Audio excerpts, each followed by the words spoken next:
Good afternoon, everybody, and welcome to the Seth Joyner Show. Got a good one for you today, but today is April the 6th, which means we're creeping ever so closer to the 2021 draft. See where all these young men are going to wind up. There's so much going on, a lot of wheeling and dealing, positioning for the upcoming draft. Everyone is wondering what the Philadelphia Eagles are going to do at 12. Then you have, the New York Jets pulling the plug on Sam Darnold, sending him to the Carolina Panthers, which now throws Teddy Bridgewater into flux. There's just so much going on, and everyone wants to know where these young guys are going to wind up. There's a lot of rumors, a lot of he said, she said, and, to help me break it all down this week, hey, listen, you guys remember him as Mighty Mouse, number 29. Might have been the smallest guy to ever play in the NFL. Drafted, I believe, in my 6th year or 7th year here with the Philadelphia Eagles out of Alabama at the quickest feet that I think I've ever remember seeing. Now that he's retired, he is, a youth coach extraordinaire. You guys can follow him at Grillin' McMillan. He's a foodie. Extraordinaire. I'm going to let him tell you guys a little later on in the show about all the things that he's got going on and where you can contact him. But joining me right now this week is my old teammate, Mighty Mouse, Mark McMillan. Mark, how you doing, brother? Yo, what up there? What up there? Let's go. I like that introduction, man. That made me feel good. I might have been the nicest you talked to me ever. Well, once you got past your rookie year, we didn't show you nothing but love, man. Yeah, boy, that was a tough rookie year, man. I was like, man, between you and Bud Carson, man, I didn't have no name. I was just 29. Hey, man, listen, that rite of passage, we all had to go through, before you got there. For 2 years, Buddy Ryan did the same thing to me, and he shocked me, when I came into, mini camp after post-draft, and he called me by my name. He actually called me Zeth. I mean, he never got it right, but that was a great improvement from 59. I mean, I'm thinking this guy's gonna call me 59 my entire career, but I knew that I had, gone through that rite of passage once he began to call me, by my regular name, and then you become one of his guys, and then you one of his guys for life.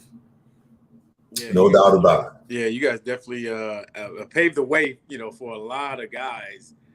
Even still to this day, man, people talk about the Philadelphia Eagles defense. Obviously Randall was doing his thing and Freddie and Keith Jackson, but in Philly, man, they hang their hat on defense. And that's something, all the shows I do my ESPN radio show here in Vegas, and they talk about defense. And the Eagles defense always comes up in conversation. And that's just a testament to the coaches that we had and the players. And a lot of people always say how good I was. I was like, man, I was out there learning on the fly. I just had some killers up front who really got after the quarterback, that the quarterback really didn't have time to read anything. So it made me look really good. Well, Mark, I'll say this because, I've heard, that chatter as well. I think that, when you look at the 3 levels of defensive football, they're all complementary. I think at the end of the day, if you can't get to the quarterback, then what winds up happening is extenuated pressure that's put on the linebackers, in the secondary in coverage. And conversely, when the guys, on the second and third level are doing their job and they're doing well, then that means that that's extra time for guys, up front, to get there. And that's not to ever minimize what Reggie White and Jerome Brown and Clyde Simmons and Mike Pitts and Mike Golick. It's never to minimize what they do, okay? But you out there making plays. Those plays had to be made. Those plays on those balls had to be made. Those interceptions had to be made.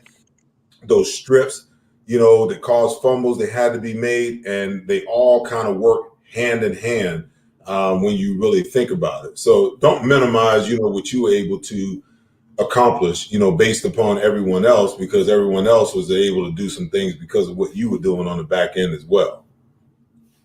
Man, you're gonna make me tear up, man. That was very well said. That was But hey, listen, man. Hey, you know me, man. I just you know me, I just keep it as real as I can keep it, man. It is what it is, you know. I do good, and nobody, obviously, we try to be as humble as we can, but when you break it down like that, as far as the front, the linebackers in the secondary, it has to happen, all the, in one cohesiveness. And I'm saying, like, man, by me covering a guy, just that amount of time allowed Reggie or Clyde, to get pressure, or, allowed you to get to your drop and allowed you to, be in your coverage a little better. So I think that's something that we had going really well as a unit. Once we, we lost, Wes, and we lost Dre, through injury during my rookie year. Right. And that kind of threw a lot of stuff off, because we were just, we were plugging guys in at that safety position. And, not to minimize or say anything about Booty or Rich Miano, but I know when Wes and Dre was back there, I didn't have any fear about nobody going across the middle. If there was no post routes, there was no slant routes. So that made it a lot easier. But, as we worked as a unit, man, it became – it was fun. It was fun to get after these guys, and it was fun to see you guys making big plays and just being a part of a great team, a great unit. Like I said, man, people say, Alabama was okay, but Kansas City had a really good success playing with Derek Thomas and those guys. But, in Philly, it was just something different. It's always going to be something different, man, just coming for Philly, playing in that gangrene defense, that the towels were waving. We just we didn't give a crap about anybody, and that's just the way it was, and people knew that. Yeah. And, well, hey, Mark, listen, I think one of my guests on one of my viewers on Facebook, he just put this quote up. He said, "You guys all complimented each other." Sean Worth, thanks for the comment. I think that therein lies the truth about, a team. And you talked about unity. I think sometimes we get caught up, when you play with really great guys, it's assumed that, those guys are the reasons why everyone else around them is doing well. Right. If you brought a skill set to the game, I brought a skill set. Byron, Eric Allen, Ben Smith, when he was healthy, all of these guys brought a different skill set that made us a team, that made us a dominant unit. And a lot of times I just like to, pay homage to the guys that I played with, so that they know that, hey, it wasn't just, the guys up front. It wasn't just, DA or West or Andre or me or Byron. It was every guy on that defense that was doing their job, that took advantage and made plays when plays were there to be made, and created opportunities for themselves, to shine around a bunch of really, really great players. Yeah. And that's in all sincerity, is where I'm going with that. Let's switch gears, because I got in a real interesting debate this week with Joe Banner on Twitter. Oh, man, I be seeing them. And I just, I wanted to just bring this discussion to the forefront, because oftentimes, and listen, you experienced it. I experienced it as a small cornerback. You experienced it as a guy coming out of the University of Texas at El Paso, where we won like 1 or 2 games every year. We all experience it, where these evaluators look at you and they make these assertions based upon what they see on the outside, and then sometimes there's some merit there, because they're just looking at the film and they're making, an assessment. But at the end of the day, the one measurement that they don't have a metric for is what's in your heart, and your football knowledge, and what motivates and what drives you to be great. The argument started because, we're talking about the whole Justin Fields, Dan Orlovsky, debate that went on. He said something, that he went back and kind of retracted it. And, my position has always been, it's okay to be a guru. It's okay to be a guy, who evaluates and breaks people down and, places them in their mock draft, 1.0 through, 112, But at the end of the day, you really don't know that player. You don't know what drives that player, And I found it funny that, Justin Fields, this kid went from being the number 2 quarterback to almost being the number 4 quarterback. Right. And a lot of the chatter that happened because, oh, this guru said that and that guru said that. Listen, the teams are going to determine who they like and who they don't like. I don't know who these gurus are actually talking to, but I can go back in history and see where they made assertions that weren't necessarily, correct, like Desean Watson. Oh, this guy, I don't know if he'll be able to handle the verbiage on, the pro level. And look at what kind of quarterback he's turned into. How wrong was that? So when I hear stuff like that, it really ticks me off because let the team determine where these players are going to fall. The chatter that happened, it creates perspectives, and perspectives creates opinions, and opinions then leads to, these thoughts of where these guys fit. And not all organizations, Mark, are created equal. From the standpoint, we know that there are some organizations that listen to what Mel Kiper and Todd McShay and all of these other gurus have to say about players, and players may move up and down their draft board, based upon the outside chatter. And my thing is, keep your darn mouth shut, man. Stop messing with these guys, because draft position means money that you'll never be able to make up again, and the fairness of it all. People will say, well, what are you talking about? Well, Richard Trubisky out of nowhere got traded up to the number 2 spot, and the Heisman Trophy winner and national championship winner went from a top 3 pick to 12th overall. And you tell me how that happens. Yeah. Yeah, I like I said, I see the chatter, and like you said, it costs these guys livelihoods. And from first round to second round, it's a lot of money that can be lost by a guy that's sitting in the front office, making a decision or making an assessment, and all of a sudden, people start to buy into it, and it's like, wow, this guy must be, telling the truth. Maybe this guy isn't that good of a quarterback. Instead of doing their evaluation, you got to put your evaluation on. You got to watch the film. You got to study the film. Obviously, when we were coming out there, I think Mel Kiper, he might have been around back then, but I'm not sure. But he was around. I don't remember any of those guys. I remember, playing, under Coach Stallings at Alabama, and a lot of the scouts came through. And, during the pro day, and I remember this vividly, stepping on the scale at 147, and Ozzie Newsome looked me dead in the eye. He said, there is no way that you are going to play in the National Football League. And Coach Stallings heard that, and he MF'd him all up and down the weight room. And, I was like, Coach Stallings is a guy that had my back, man. He believed in his players. Obviously, I played in his system for 2 years. And, just the evaluation from the writers, oh, he's too small, he can't do that. And then when they see me in person, they see the measurables, and they're like, oh, he's, but I was like, what film were you watching? Did you not watch the film? I started 2 years in the SEC. I was all SEC in my senior year. I may have given up 2 touchdowns my entire, career at Alabama. And he just judged me on just what he saw from the outside appearance. And, that really, fired me up even more, just from the outside perspective. I'm thinking Ozzie, he's an Alabama guy. He's going to give me an opportunity, at least give me a fair shake. And he looked me dead in the eye and said, there's no way you're going to play in the National Football League. And I just took that, man, with a grain of salt. And obviously you guys know how I came into Philly. I didn't hold back. We had some preachers on the team, but I didn't have a preacher's mouth. And I let Ozzie have it, man. I really lit into him. I know there's people watching on Facebook, and my mama might be tuned in too since we live. So I don't want to say nothing that's gonna make my mama have to go to church and pray for me tonight.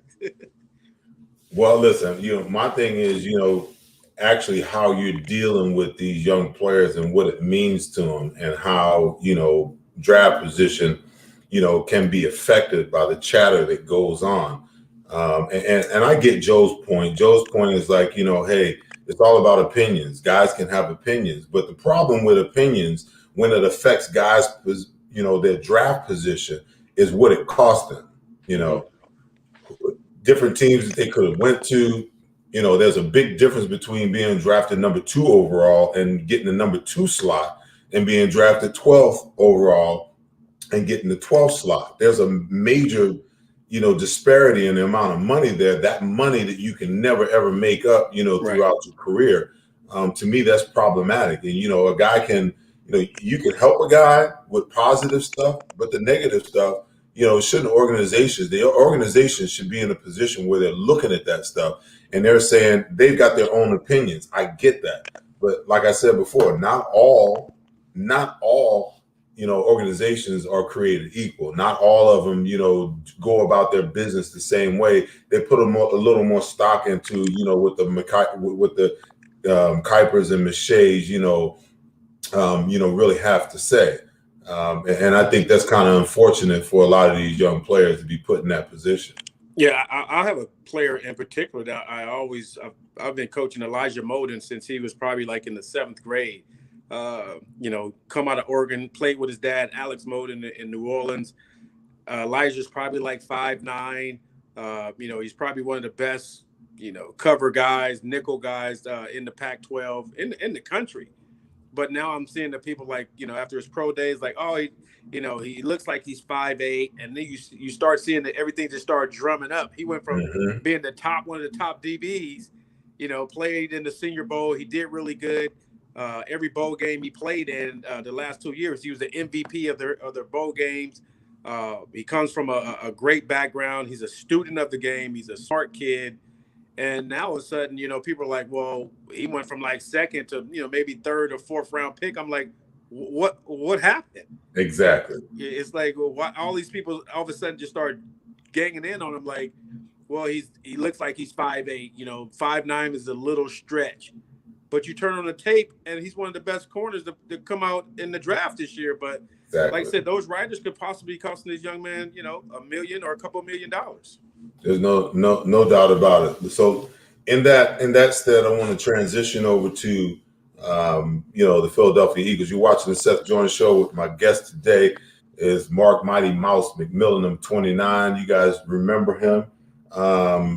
I want to talk about what's going on with the Eagles because, you being a former Alabama alumni, there's a lot of concern about, one Jalen Hurts and the confidence that, the Philadelphia Eagles brass putting in him in year 2 to be the guy. I know that you follow Alabama religiously. So just kind of speak on Jalen Hurts from what you know. What you may have talked to Nick Saban about, or anyone in Alabama about this kid.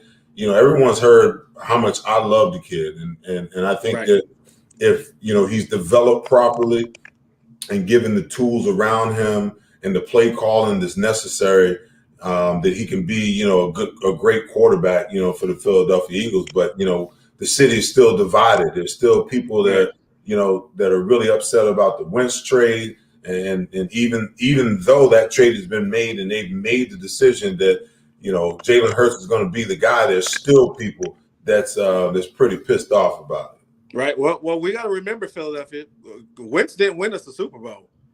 So Wentz didn't win the Super Bowl. He got us in position, but I know a lot of people are divided about that. But he just seemed to regress. And, every week, I was pulling for him. I was like, man, this week. But I just have to say at some point, he's got to get pulled, give the young guy an opportunity to play. And, even Jalen coming out of high school and on to Alabama, just talking to some of the coaches, they were like, man, this is something that we haven't seen. The work ethic that this young man puts in, coming from a high school to lifting weights before practice, lifting weights after practice, lifting weights after a game, studying film, being the leader, all the things that you want from a quarterback, and surrounded by great players. But he made those players even better with his leadership. And, he has a high IQ for the game. He hears all the chatter. Here's a young man that won 2 national championships. Seems like, a lot of people forgot that he won a national championship as a young guy. And, he didn't fare well in one game, and Tua came in and took over. He goes to Oklahoma and then sets more records at Oklahoma. So, you see this young man being put in two situations, two systems, and being very successful, and should have won the Heisman, in my opinion. But that's just another show.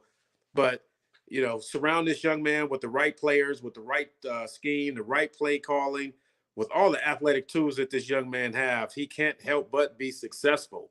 And I know Philadelphia, fans are eager to get into the stadium and just give him an opportunity, give him a chance, like you gave everybody else a chance. And I'm a huge fan, not just because he went to Alabama, but he's a dynamic player that can make plays. And the little time that he did play in the game, he gave us a little hope. It was a little bit more exciting to watch an Eagle game. We didn't win, a lot of games that he played in, but he seemed to give us a better chance to win ball games. Obviously he didn't have any weapons to throw to. The running back situation, those guys were hurt all the time. The offensive line, they were on South Street trying to get cheesesteaks half the time. I don't know what they were doing. But for that young man to, be put in this position, and he still hears the chatter, but that's nothing new to him. He heard that going to Alabama. He heard that going to Oklahoma. He heard it going to Philadelphia. I think people are going to be really surprised once this young man get the right coaching staff, right coaches around him. Like you mentioned, it doesn't matter how good he is. If you can't develop that talent with all this young man have, that's on the coaching. And, at some point you got to be like, okay, Carson Wentz, he didn't get better. So that's coaching, and, a lot of people want to blame. It wasn't all on him. He has to be coached up as well. Just because he made it to the National Football League and you're starting, you still have to be coached. You still can get better.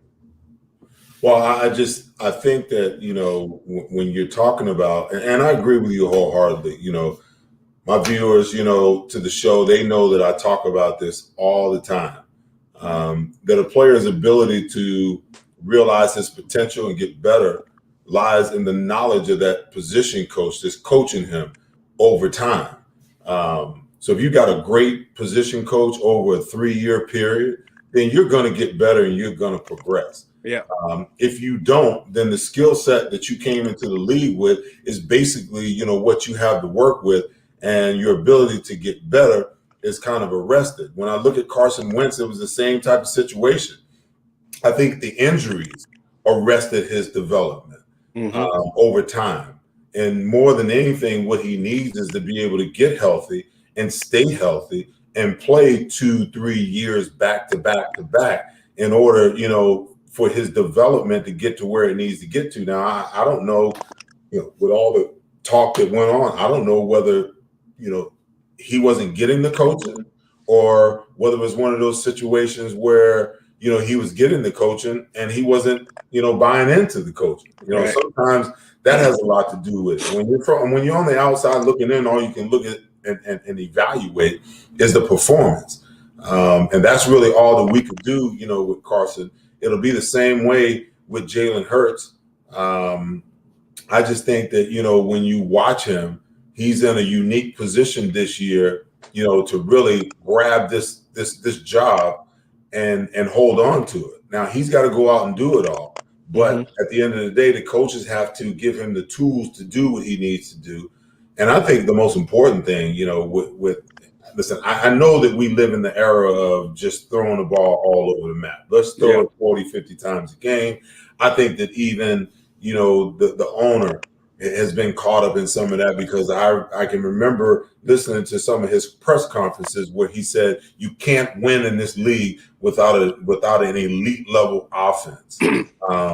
I'm not so sure that that's necessarily, the truth, because I think where you can find balance on the defensive side, the offensive side, and the special teams, is contributing, that you can still win with football the way that it was, I should say, if you can still do the things that you need to do, okay? If you've got enough weapons on the defensive side of the ball to control a spread offense, then, yeah, you can be dominant. Just look what Tampa Bay did to, Mahomes. And I get it. I get it. His 2 starting tackles were out, okay? But that's – I don't think that would have made a difference. That was my point, okay?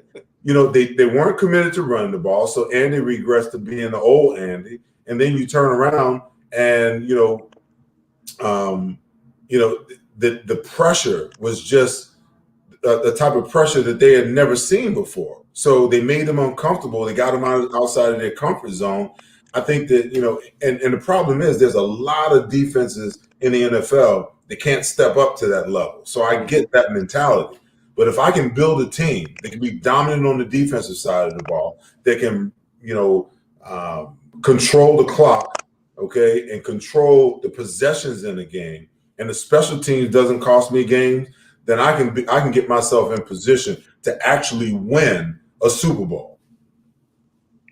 Yeah, and I think the blueprint right now, everybody's like, we got to try to do what Tampa Bay doing. And before that, it was the Patriots. They had a great scheme as far as, Tom Brady wasn't throwing the ball all around the yard in New England either. Right. He made some plays, but their defense kept them in the game. They always had good special teams play. They always had a good field goal kicker. Those three aspects of the game, I think people get so caught up in the 40 or 50 times throwing the ball and touchdowns and fast, and you see in these close games in the playoffs, you need a field goal kicker. Yeah. You're going to need a good punter. You're going to need gunners to go down there and make plays and pin these guys inside the 20 to try to extend the game and extend the field position. And football right now is just like 7-on-7. Everybody thinks they got to score 40 or 50 points, and the Chiefs ran into a buzzsaw, and I don't care who was playing tackle, right or left tackle. Tampa Bay had a game plan for those guys that they were going to control the clock, they were going to run the ball, and they ran the ball effectively. They played great special teams, and they got after the quarterback. And you look at Tom Brady, he may have thrown 2 or 3 deep balls, but everything else was underneath crossing routes. And Fournette just came in and just ran it down their throat. Listen, there's no doubt about it. I mean, this fallacy that you got to throw the ball all over the map to win, I just don't believe it, because I think that if the dynamics are correct, that the game will always be, the tenets of football will always be the same. The team that can control the line of scrimmage on both sides, the team that can run the ball, and the team that can stop the run puts themselves in a better position, especially if you're a dominant defense, because at the end of the day, you look at the blitzes that the Tampa Bay Buccaneers brought at Patrick Mahomes and his inability, to decipher it early enough to make the right reads to get out, which allowed them to get some sacks where other teams, really couldn't do that. I just think that, especially, so then when we go back to Jalen Hurts, the proposition is, okay, if you can be balanced in the way that you run your offense, you give this kid an opportunity with his ability to run with the football, to run bootlegs, to run misdirection plays, to run rollouts and things of that nature. That's only going to make – he's only going to be more successful that way, than he is if you just line him up in shotgun and have him, throw him from the pocket every single play. Yeah. And then people want to stand back and say, oh, but, he can't get past the second read. Well, if you're not protecting your quarterback either by great offensive line play, or you're not protecting your quarterback by running the football and bringing play action pass alive, then yeah, he is going to struggle. And I don't care what quarterback that we're talking about. There's only a handful of quarterbacks, in my opinion, that you can put the ball in their hands and they're going to throw the ball 40, 50 times in a game and they be successful. Mm-hmm. And one of them retired. And that was Drew Brees. Yeah. No doubt about it. Well, so what I want to do now, Mark, is I want to get into, the 5,000-pound gorilla in the room for the Philadelphia Eagles. it has been, this draft is coming up and where they sit. So there's a lot of people in Philadelphia that are really upset about the Eagles trading out of the number 6 spot. And they feel like, Jamar Chase or Kyle Pitts was going to be that guy. They feel like now, especially with, the Sam Darnold move, now for certain that the Jets are in the game for a quarterback. Yeah. So, what can the Eagles expect, to retrieve at number 12, and knowing Howie the way that we know Howie, there's no guarantee that, that he's not going to move.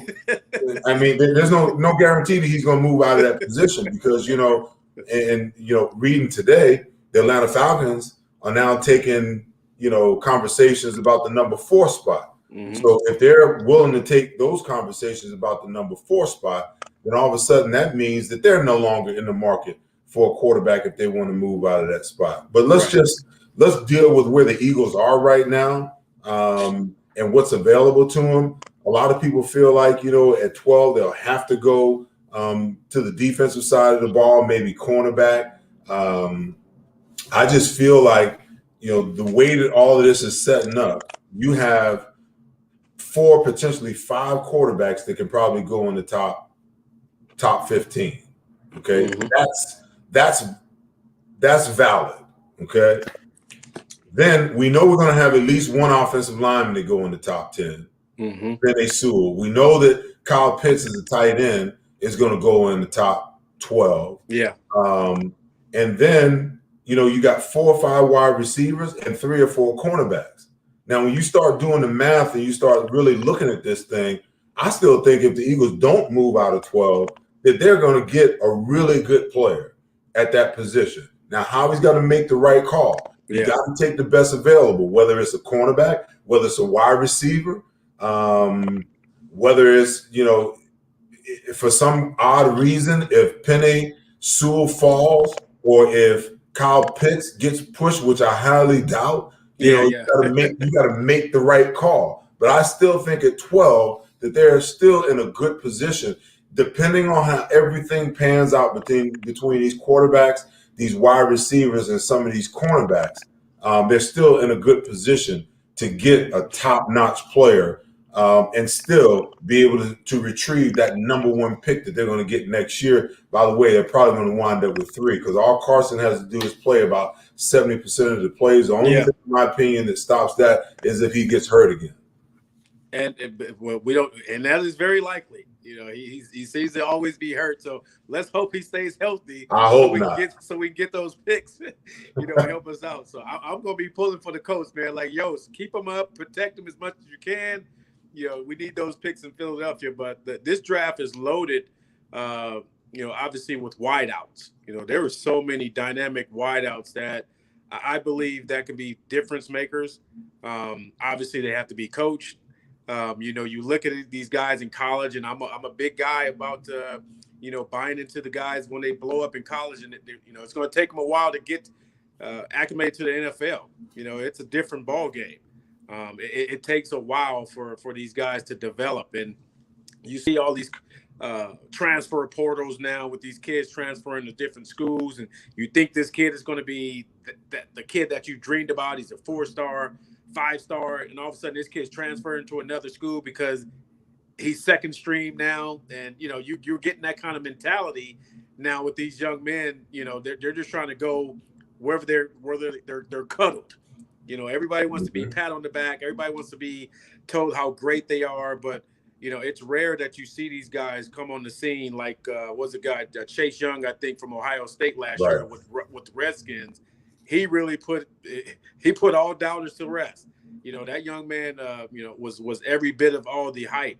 There's another kid, Cam Curl, who's wasn't even late draft pick out of Arkansas. I've been coaching that kid as a youth, who actually ended up starting, for Washington football team, and end up making the all rookie team.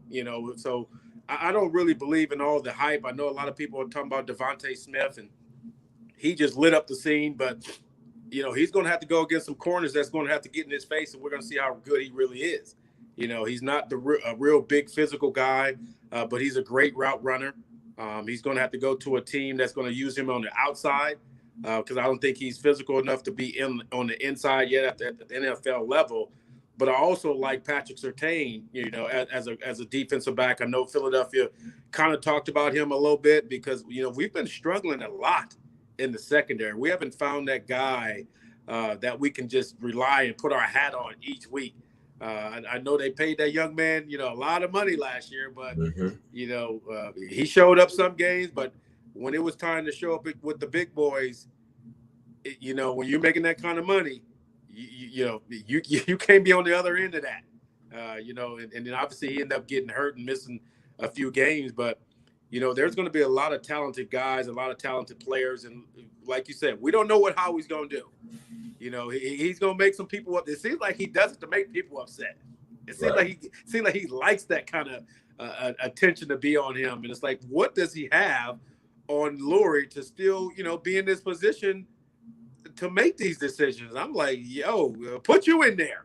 I see a lot of people on Twitter like, man, we need Seth as a coach. We need Seth in the front office. And, from a player standpoint, I don't think a lot of people realize that you were not just a great player, but a student of the game from every position. And I think from a front office standpoint, you got to be a student of the game from every position. Right. And you can't just go on the measurables. Oh, this guy did good in his pro day, because everybody's running 4.3s right now in their pro days. Boy, COVID got everybody fast. I'm like, there's no way this dude's a 4.3. I didn't see that in college, but I really think what Detroit has done with putting former players in higher positions to make these decisions gives it a lot more, I would say, validity. Because Howie, man, he is. I don't know if the seat is hot. I don't know if he even have a seat. But damn, man, it's going to be tough. So hopefully they can pick the best available player, like you said, and we just got to live with that. Right. Well, listen, I had Joe DeCamera on the show last week from WIP, and he posed a question last week that I hadn't even considered. I just, I was thinking, how did Doug Peterson, who just 3 years ago won a Super Bowl, get fired? And the owner says in the same breath that he didn't deserve to be fired. And then, the Philly media, they did a great job with Pepper and Jeff with trying to figure out, okay, well, if Doug lost his job, why is Howie still here? Yeah. And Jeffrey kind of danced around it, and the scenario that Joe posed last week is that, hey, Jeffrey is a little more involved, than he's been in the past. Could it possibly be that, JJ Arcega-Whiteside was Jeffrey's pick? Mm-hmm. Maybe Jalen Reagor was Jeffrey's pick.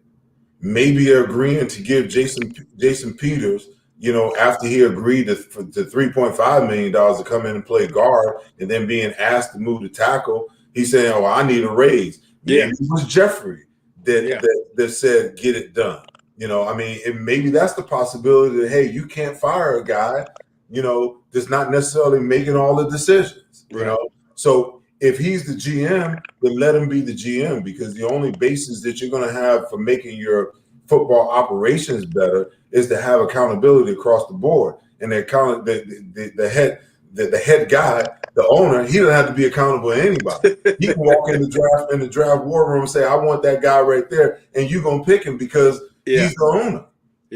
And then he turns around and says, "Okay, now y'all coach him up, and dude can't play dead."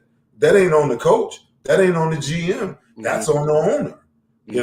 So maybe there's more there than meets the eye, because with the failures of, the last couple of off seasons and the last couple of drafts, one would have to wonder aloud why Howie still has his job. And I think that this will be the most important draft for Howie Roseman, because he will have to. There has to be some accountability, some transparent accountability there. And I think that, I don't think he's going to go rogue again.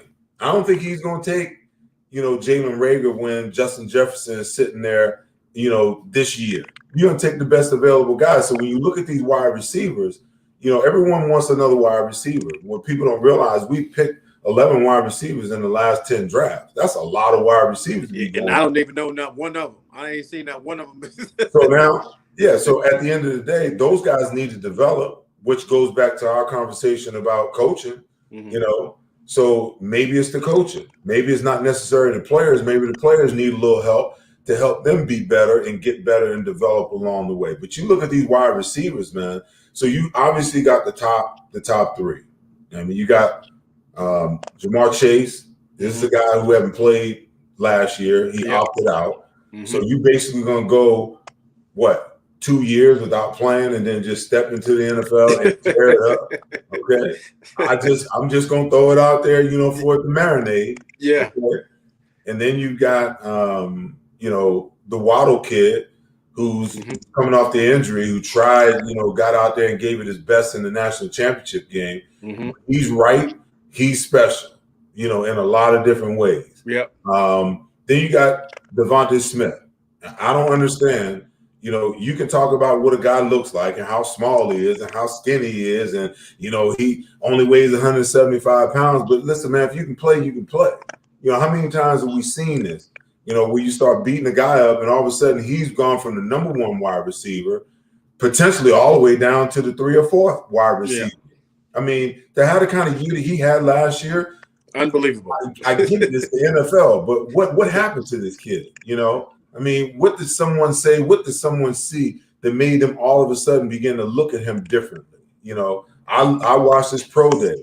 He still looked just as smooth and just as fast as he's ever looked. And you want to know something?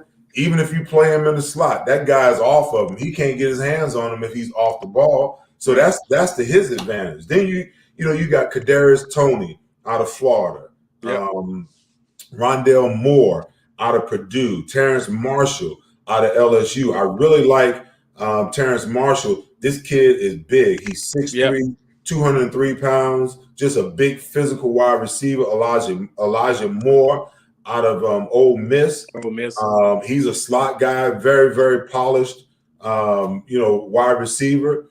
And Rashad Bateman out of Minnesota, 6'2", 210, just polished and ready right now. So I think if you're looking wide receiver, there's enough of them there. Yeah, there's enough guys there, even if you can't get one of those top 3 guys, which might not necessarily be the case because of, where the quarterbacks may fall and what the cornerbacks may do and what happens with the top 3. So there's still a lot of value there, even at 12. And like I said before, we're not 100% sure that Howie's going to stay there or Jeffrey's going to necessarily stay there. Yeah, that's going to be, obviously it's going to be crucial to see if they, decide to move out of that position. And if they move out of that position to get more picks, what are we doing? We just riding with what we had from last year? Or we just going to say, okay, let's just ride this year out. We'll get more first-round picks next year. And then people are going to start pounding on Jalen Hurts and he's not a good quarterback, but we don't have any weapons around this young man to help him. You got a new coach coming in. He seems like a young guy with a rah-rah guy. You don't need a rah-rah guy in the National Football League. You need somebody. He come from, Nick Saban. There was no rah-rah there. They got into his tail, whether he was the best player on the field or the worst player on the field. Nick got after that guy. And, obviously in Oklahoma, it wasn't the same kind of Nick effect, but he took that same mentality to Oklahoma and took those guys to another level. Those guys start playing more physical. So if we opt out of that, that'll be a disservice to Jalen because I'm sure he's like, man, give me some weapons, give me some guys that I can work with so I can develop. And hopefully the coaching staff is working with this young man now, today, tomorrow, not just waiting and be like, okay, we got Jalen, we're going to see what we're going to do in the front office. This is this man's job. This is his livelihood, like you say, man. And, this kid works. You would want to coach a kid like that. You don't have to tell this kid where you at for workouts. He going to be there before you. Mark, I will say this, before we jump over on the defensive side of the ball, when you look at the wide receiver position, the Eagles drafted 3 wide receivers last year. When Alshon Jeffrey came back, Travis Fulgham, went from a guy that was leading that group to, back to the bench. I mean, you got Watkins, you got Hightower, and you got Rager. These are young guys still needing to be developed. So everyone's crying about, oh, we need. We don't even know what these guys can do yet. They showed flashes of what they could do. Each and every one of them flashed potential. Neither one of them stepped up to the mic, and that's problematic, but that's part of the process. Yeah. So even if we draft a young wide receiver this year, that doesn't necessarily mean that he's going to be the guy this year. Yeah. And one of the reasons why I was okay with them moving out of 6 to 12, because in my opinion, one guy's not going to make a big difference this year. Because if you got to continue to listen to what Jeffrey Lurie and Howie Roseman have said, okay, 2, 3, 4, 5 years down the road, that's a rebuild. So if you're rebuilding, you need the assets. You don't need the top player right now. You need the assets. Let's see if the players that we've already, spent assets on, if we can develop them, in year 2, will they take the next step, or do we need to go back into the draft next year and draft another wide receiver? It's just, when I look at it from that standpoint, if we're genuinely talking about a rebuild, then that's the way that you go about it. It's not about one player this year, because that one player doesn't make you better right now. Yeah, and I think that's some of the things that a lot of people probably really don't get. Obviously, everybody wants a Devonte Smith. Everybody wants a Waddle. But like you said, these guys are only been playing, these guys that we have now, not even a full season. Right. And, they played with 2 different quarterbacks. Obviously, they were successful at the college level. So there is some athletic ability there. These guys can play football. And, I know a lot of people's like, oh, we're going to give up on these guys early. And for me, obviously, I always take it personal. Like, man, that could have been me. Right. I was one of those guys that, who have a bad game, and all of a sudden it's like, oh, get rid of this guy, but not knowing, like, these guys are probably working on their craft to get better. They don't want to just be average players. These guys these guys want to be able to prove themselves. They hear all the chatter. Right. NFL players, they have pride. And, when you've been, especially playing in Philly, you can't turn on any radio station without somebody saying something about you. I was taught early when you guys came, they say, whatever you do, don't listen to 610. They say, you don't listen to the WIP, because if you have a bad game, young man, it ain't going to be good. So, like you said, if we let these guys develop and see what we have, we're not, a lot of people say, oh, we're going to the Super Bowl. That's going to take a long process. Right. You got to have everything clicking. And, if we give these young guys a chance to mature, get better, and see what they have, if they don't pan out, then okay. Then we're still rebuilding. And like you said, you have assets, and you're not putting yourself in position of drafting these guys and giving them these high signing bonuses and putting yourself in bad position for, years to come. If you're rebuilding, rebuild. I think, we're in a similar situation as what you're seeing with Jalen Hurts. I think, this is a prove-it year for him, a year, let's see what he does. And you do that across the board. There's ways that you build your football team, but you do that across the board. If you're going to do it with your quarterback, and you spent draft capital on wide receivers the last 4 years, then why not, wait and let's see what these guys turn out to be. A lot of people think that, number 12, trading back to number 12 signified that we would be, looking at the defensive side of the ball. I'm not 100%, against that. One of my viewers, Jeff Taylor, said the Eagles need to draft for linebackers, but they need to draft linebackers, defensive linemen, to shape the overall team attitude. Hey, listen, okay, drafting wideouts and quarterbacks is cool, but you don't adjust the team's mentality. Now, listen, back in our day, there was some truth to that. What does that look like today? We know, the Eagles don't value linebackers enough to, draft one early on. I really like that Micah Parsons kid out of Penn State. But the Eagles are going to use the 12th overall pick on a guy like that. Right. I really love, these cornerbacks, all of these great cornerbacks that you got. Right. But will the Eagles spend that kind of draft capital to be able to, move up? I mean, I got a list of these cornerbacks, Patrick Surtain out of Alabama, J.C. Horn out of South Carolina, Greg Newsom II out of Northwestern, Caleb Fairley. I mean, this Caleb Fairley kid, at the beginning of the draft process, he was the number 1 corner. Yeah, he was the number 1 Another kid all of a sudden is just falling off the map and nobody's talking about. But when you look at his film, he's showing you what he can do. Right. Asante Samuel Jr. out of Florida State. That's your top 5, cornerbacks. And these guys could easily fall into the first round, and skew what we begin to see. I get what Jeff is saying. For me, you always build from the inside out. You start with your offensive and your defensive line where you can dominate the line of scrimmage, and you build out and you build back. I believe that, but I don't know that the Eagles are going to spend any money on the defensive line. And I damn sure know they ain't gonna spend no money on linebackers. So we talking about wide receivers and cornerbacks is really, what we're talking about, them moving up to, take advantage of. Yeah. And that just goes to show you the wave of football now. And like you said, they don't value the linebacker position and know how valuable the linebacker position is, even in this age. You look at some of the top defensive units. Buffalo, they have a good linebacker system. The Rams, they have good linebackers. Tampa Bay, they have good linebackers. Guys that can get after it, guys that can cover, guys that you're not pulling off the field on nickel and dime situations. These guys are still able to get after it. And Philadelphia, man, I'm it's hard pressed to find out when was the last time that we drafted a linebacker that was a difference maker and developed that guy to be that nasty guy in the middle, or be that guy, as a leader. We're always getting free agents and bringing guys in for 1 or 2 years and giving them a gang of money, and then all of a sudden they're gone. It sucks to see that, because we're built on defense in Philadelphia. I'm just still, I don't care what era you're in, you got to build your defensive guys. And like you said, you start up front.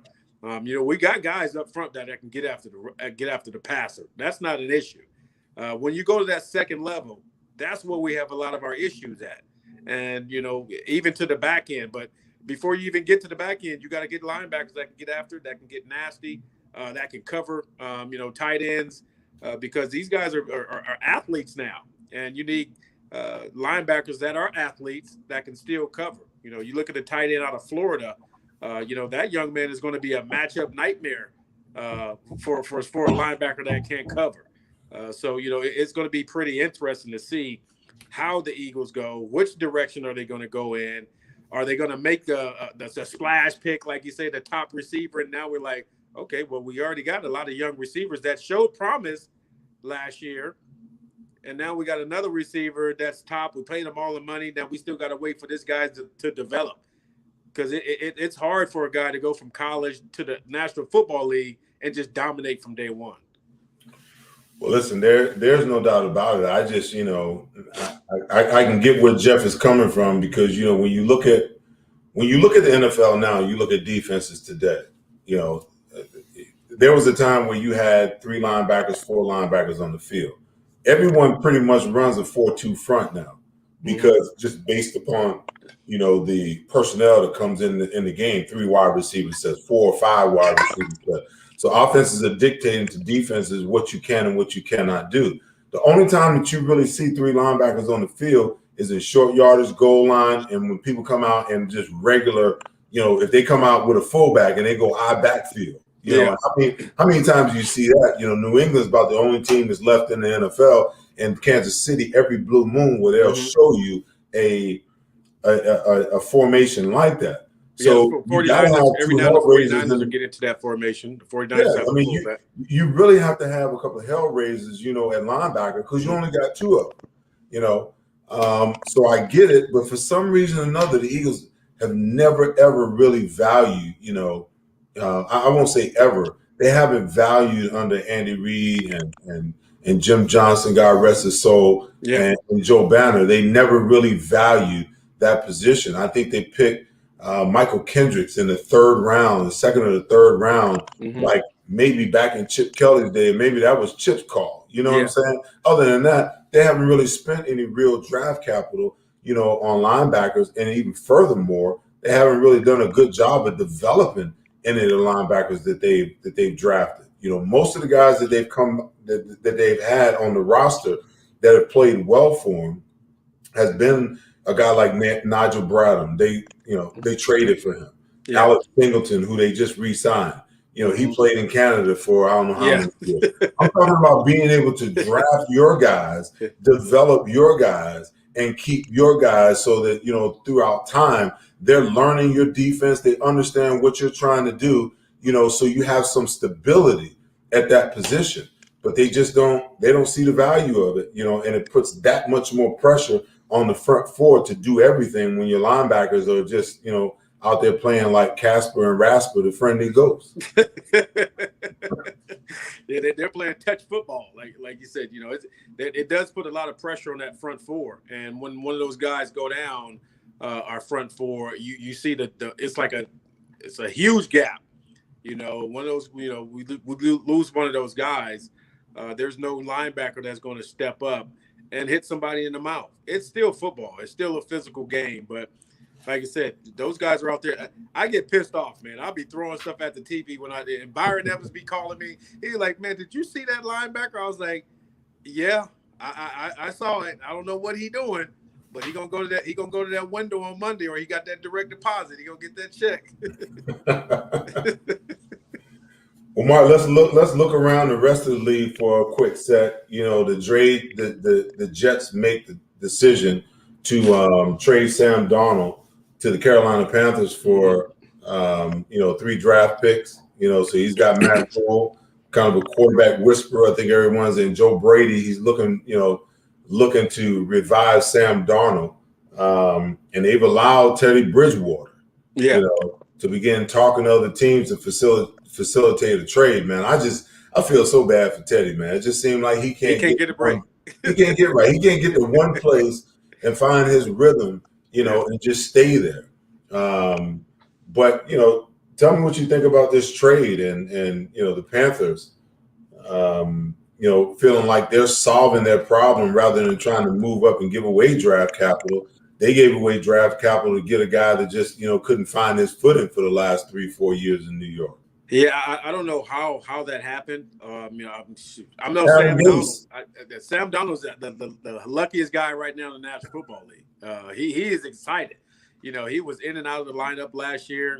COVID and injuries, and was a top quarterback coming out of USC, and everybody was excited about it. But he never really just developed there in New York, and I don't know why Carolina, for some reason, thinks that he's going to be the savior. Teddy Bridgewater did a great job there in Carolina. He didn't have one of the best players on the team, McCaffrey, half the season, and he pretty much did a lot of stuff on his own. And you bring in Sam Darnold, and I saw the kid play in the Rose Bowl as a freshman. I was like, wow, this kid's got some moxie. But then you see in the National Football League, and for him to be for the picks that they gave away for this young man. And he haven't even, I don't even think he probably won 10 games in 3 years, as a quarterback. But obviously Carolina sees something that I haven't seen, or a lot of people haven't seen. And for him to, allow Teddy Bridgewater, all of a sudden, you going to tell me Teddy Bridgewater is not better than this kid? I think Teddy Bridgewater is much better than Sam Darnold, and it kind of shakes up the draft pick as well. Now you think like, okay, well, Carolina's kind of solving their position as far as solidifying the quarterback, because they needed a quarterback, right. Backup quarterback. Because I still think Teddy has a lot of good football left in him. And like you said, he's a traveling man. And, obviously Sam Darnold is the new guy in town. He's a new sheriff. But I don't see him being the savior for the Carolina Panthers to get over that hump. Especially, you still got to play the Saints. You still got to play Tampa Bay. You still got to play the Falcons. And he hasn't proven anything to me, since USC. Well, we end, Mark, with this this one here. Jeanette says she don't know what to believe about Desean Watson. It's so beyond me, that these guys get themselves, in these situations, got the world by the tail. I'm not going to say he's guilty. I'm not going to say he's innocent. I just don't know. My problem with the whole thing is here you have a guy with a squeaky clean reputation, that all of a sudden finds himself in the midst of over 50 women accusing him of various, improprieties, Right. and where it actually leaves, the Houston Texans right now, especially, Cal McNair coming out saying today, the comments that he made, it almost seems like Desean Watson is going to wind up on the commissioner's list, before long. Mm-hmm. As this thing plays itself out, who knows what the end is going to be. I just feel so bad for him, if this isn't true. Mm-hmm. And I'm highly disappointed, if there is veracity and trueness, to what we're hearing. I mean, because how do you allow yourself to come from where you came from, to overcome all the things that you overcame, Yeah. and fall victim to this nonsense? When you have that many numbers that come out, somebody is telling the truth. I see the numbers are continuing to rise, and like I said, it's very disheartening to see. This young man is on the brink of probably becoming one of the highest paid quarterbacks in the National Football League, and then all of a sudden this stuff comes up. And it's sad to see. I've actually met the young man on several occasions in Clemson. Dabo was a teammate of mine at Alabama, so I had a chance to talk to the young man, talk to him when he came, when they played in the Fiesta Bowl. Everything they said about this young man was true from what I know, but you never know, what goes on behind closed doors with these young guys. And, with social media the way it is these days, and if he did do some texting or some tweeting or some Instagramming, they're going to find it. Right. You can't hide from social media now. So if it's true, shame on that young man, and, prayers go to the victims. But it's a lot of women coming out. But it wasn't no criminal at first. It was all about money. All these women, they wanted money at first. And now, the police got involved now. So it turns the leaf to a whole different ball game for that young man. And if they find some truth to this, he's going to be in a lot of trouble. Hey, listen, man, all you can do is pray for him and hope that, whatever it is, that he can get it kind of figured out. But, it's like, Jeff Taylor said, it's funny how all this came out, once he decided he wanted out of Houston. Yeah.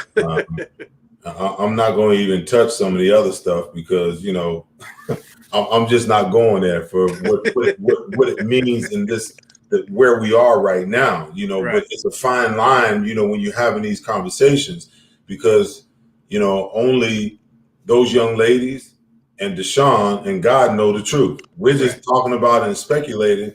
And I'm just trying to figure out, you come from nothing, being homeless, and now you're a multimillionaire with a guaranteed contract of over $140, $150 million. Mm-hmm. And, this is how you living? I mean, I don't get that, man. I don't get that's crazy. There's a whole lot of things. I mean, the cornerback from I forget, there's a cornerback that got arrested, a couple of days ago, domestic violence. It's like, man, what are you guys talking about, man? I mean, you're gonna give me $10 million a year, I'm gonna be spotless. Yeah. I'm gonna be just clean. Then you don't find nothing wrong with me. I mean, because I'm walking around with a white suit on. I'm gonna be so clean. Well, I mean, the thing is, it's like, I don't think these guys understand what a privilege it is to play in the NFL, for one, and I don't think that they understand, the importance of, them being able to generationally change where they are. I think also when you don't face discipline along the way, when you're a prima donna on the youth level and the high school level and the collegiate level, you get to the professional level and you think that people are always going to cover your tracks, and sweep over it. But, we live in an era where, people want to destroy you.